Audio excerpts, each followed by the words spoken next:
धैर्य, सहनशक्ति जीवन में कितना होना चाहिए और कितना महत्वपूर्ण है? देखिए, प्रश्न कितने का नहीं है, उतना धैर्य चाहिए जितने से सफलता मिल सके।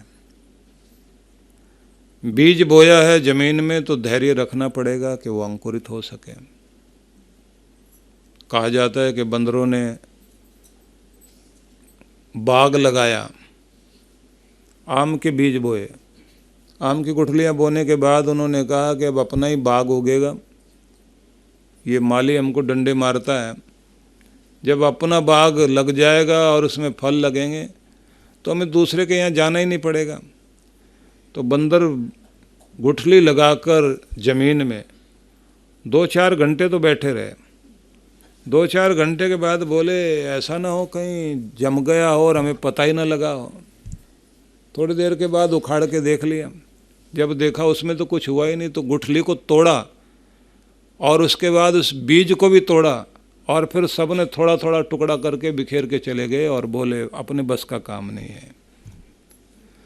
बंदर का मतलब हुआ कि बंदर जैसी चंचलता रखने वाले लोग जब उतना धीरज नहीं अपना पाए कि चीज़ समय के साथ ही उगेगी और काम होगा, तो इसलिए वो लोग कभी सफलता नहीं प्राप्त कर पाते। धैर्य जरूर चाहिए, ठीक होने में, बीमार को ठीक होने में भी समय लगेगा। तुरंत बटन दबाया और इधर जो है बात बन जाए, क्योंकि हम लोग जो आज के युग में जी रहे हैं, यहाँ बटन का युग है। इधर हाथ लगा और उधर जो है रिजल्ट मिलना चाहिए। इधर बीज बोया, उधर जो है उसमें से कुछ निकलता हुआ दिखाई देना चाहिए। इतनी अधीरता जो हमारे इस युग की है, इसी के कारण हम लोग देखते हैं ज़्यादातर बेचैनियाँ बढ़ रही हैं। एक धैर्य तो जीवन में चाहिए। धैर्य उतना हो कि साल भर आप मेहनत करके सफल हो सकें। धैर्य इतना जरूर होना चाहिए, बीज बोएं आप उग सकें। पढ़ना भी पड़ेगा, मेहनत भी करनी पड़ेगी और पूरा धैर्य भी रखना पड़ेगा, स्थिरता भी लानी पड़ेगी। अगर आप नहीं लाते हैं तो आप सफलता से चूक जाते हैं। इसमें ये नहीं देखना कि किस में कितना समय लगना है। हर चीज़ का अपना एक समय है। आप रोटी पकाते हैं तो उतनी देर तो तवे पर उसको रखना ही पड़ेगा जितनी देर में वो जो है पक सके। ज़्यादा देर भी नहीं रख सकते, नहीं तो जलेगी, और कम देर में रखेंगे तो फिर वो कच्ची रह जाएगी। तो उतना धैर्य तो रखना ही पड़ता है। ये अपने आप रात दिन देखते हैं, महिलाएं भोजन पकाती हैं, रोटी सेकती हैं। हर चीज़ की अपनी एक अवधि है, कार्य की भी अपनी एक अवधि है। तो उस अवधि में उतनी देर तक ध्यान रखना, तो उसी को धैर्य कहा जाता है। तो इसलिए धैर्य का अपना महत्व है, अन्य गुणों का भी अपना महत्व है। ये चीज़ें आपको करते रहने से समझ में आती है, ये पढ़ते रहने से समझ में नहीं आती। पढ़ते रहने से उनकी सामान्य जानकारी मिलती है, करते रहने से उनके विषय में ज़्यादा पता लगता है। जब आप धैर्यपूर्वक किसी भी चीज़ में आगे तक जाते हैं। कहते हैं ना कि खजाना था ज़मीन में, एक आदमी ने बहुत दूर तक खुदाई की लेकिन खजाना नहीं मिला और उसने वो ज़मीन बेच दी। उसके बाद दूसरा आदमी आया, उसने उससे भी कहीं आगे और आगे और आगे और आगे खुदाई करता ही गया, और जब दिखाई दिया कि मिल ही नहीं रहा कुछ भी और सब निराश हो गए, तब भी उसने कहा कि अभी रुकना नहीं है, अभी हमें और जितना खुदाई की है उतना ही और आगे जाना है, और अगर हो सका तो उससे 4 गुना आगे भी जाना है। और उसका परिणाम ये हुआ कि उसे थोड़ा सा ही मेहनत करते ही वो चीज़ मिल गई जो खजाना पाना चाहता था। पत्थर तोड़ने वाला मजदूर 15-20 चोट लगाते ही पत्थर पर निराश होकर बैठ गया कि टूटने वाला नहीं है।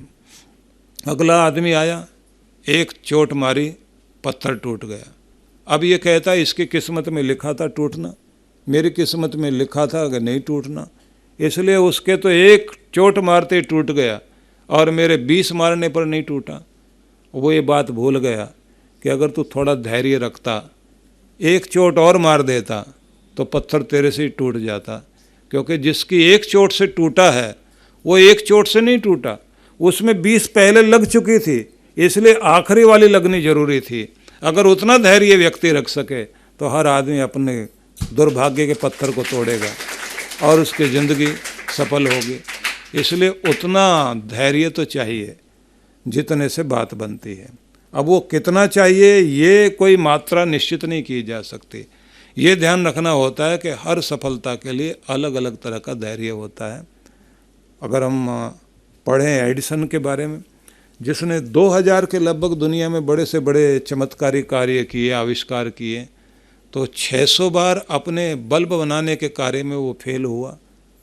तो 1 बार, 2 बार, 10 बार, 20 बार हो जाता तो बात अलग थी। 100 बार हो जाता और निराश होकर बैठ जाता, ऐसा भी नहीं।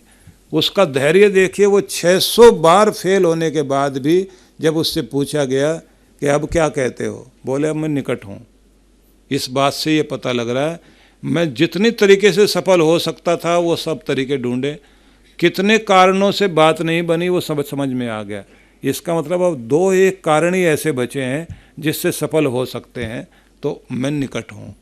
इससे पता लगता है उसका धैर्य अद्भुत था और इसीलिए वो दुनिया में ये चीज़ कर पाया। आज इतनी बड़ी चीज़ हम देखते हैं, बल्ब जो ये रोशनी, मतलब अंधेरे में भी हम खदानों में, गुफाओं में जिस तरह काम करते हैं, समुद्र के अंदर भी लाइट जला करके लोग काम कर रहे होते हैं। ये एक नई क्रांति दुनिया में हुई थी, लेकिन धैर्य के कारण हुई। जो लोग बेचैन लोग थे, जल्दी छोड़कर भागने वाले लोग थे, वे लोग नहीं कर पाए कुछ भी। तो कितने सारे लोग हैं जिनके जीवन में उचित धैर्य नहीं होता। तो इसलिए धैर्य तो चाहिए।